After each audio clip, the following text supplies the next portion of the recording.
When it comes to business people, there's two fundamental truths. Sometimes they get more credit than they deserve until somebody doesn't want to give them any credit. Russ, a rapper who I guess makes like $11 million a year, has a reputation of being a bit boisterous for his discussion of the traditional music label industry. Here's the reality.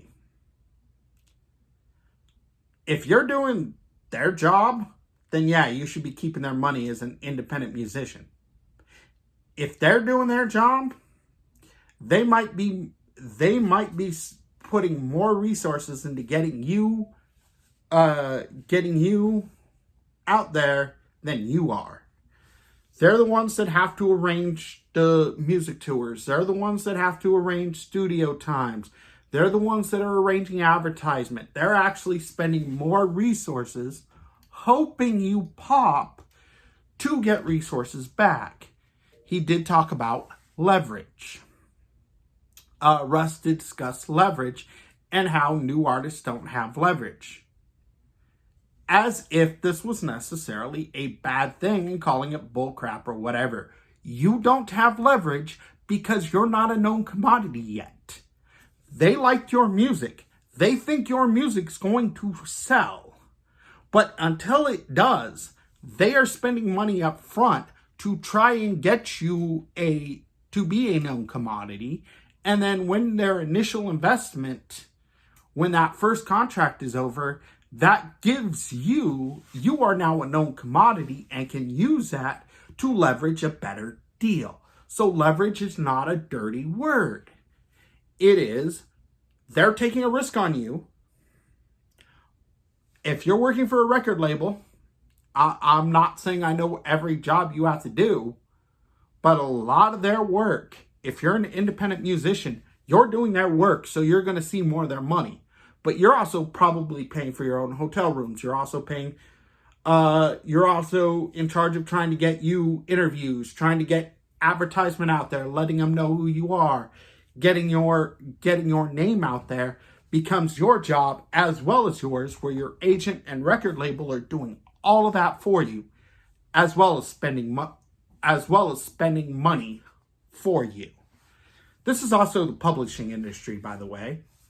Advance on a first novel is like $5,000. And if you make $5,000, great.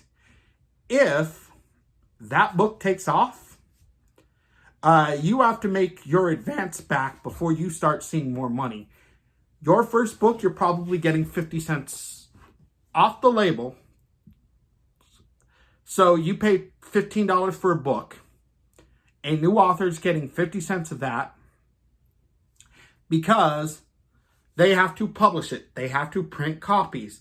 They have to advertise it. They have to let people know who you are, where you are, and using their Rolodex to benefit you. Now, as a first-time author, they may not see that $50,000. They may not see that $5,000 back. So they're probably not going to be working with you. And if you truly want to get your name out, you might have to do some of that yourself. But you have to be using your own money to do. But you're going to have to do your own time, and you're going to have to listen to your agent. For example, I don't see myself as having the skills to independently publish. If my artistic endeavors were to ever take off and I suddenly had people coming to me trying to make a deal, I would accept a $5,000, knowing full well that's probably the most money I'm going to see off of it, hoping that it can turn into something that later I have leverage. But I also understand that. And for every artist out there, I hate to sound like a jerk, but if you're able to pay your bills off your art, you're probably better than 90% of the other artists out there that have to work day jobs.